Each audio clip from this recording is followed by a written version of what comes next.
Ngayong araw mga pare, papakita ko sa inyo na kumikita ako kahit walang ginagawa. Hindi ko na ito kailangan bantayan kasi iniwan ko lang ito sa ibang tao. Ang mismong punan lamang nito yung piso wifi at siyempre yung internet. At hindi naman ako natatakot sa bayaran sa internet sapagkat yung income sa piso wifi is doon namin dinididak yung pangbayad sa internet. Tapos kung magkano yung sobra, yan na yung paghatian namin. Ang binibigay ko sa mayari ng bahay is 30% sa kanila. O diba, kumikita sila kahit wala silang puhunan. Basta yung akin lang, sila yung bahala magbantay sa box namin. At maswerte din yung pinag-iiwanan ko dahil may libreng connect, isang device o isang cellphone na nakakonect sa internet. O saan pa sila maghanap ng ganyan? Meron silang 30% sa income at may libreng connect sa internet. Sa tingin niyo mga par, tama lang ba yung bigay ko sa kanila na 30%? Meron kasing nagsabi sa akin na sobrang laki daw yung binibigay ko na percentage, wala naman daw silang gastos. Ano sa tingin niyo mga par, magkano nga ba yung dapat kong ibigay sa kanila? At sa mga magtatanong pala ano yung mga kailangan para makapasok sa ganitong negosyo, ang pinakauna mong kailangan ay dapat meron kang internet. At pag nagawa mo yan,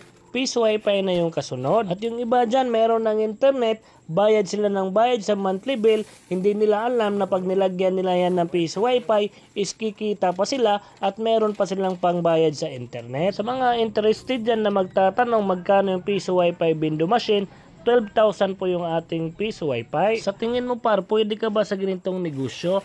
Kung pwede ito sa'yo, huwag kalimutan i-share at kung hindi naman pwede, comment mo lang sa baba.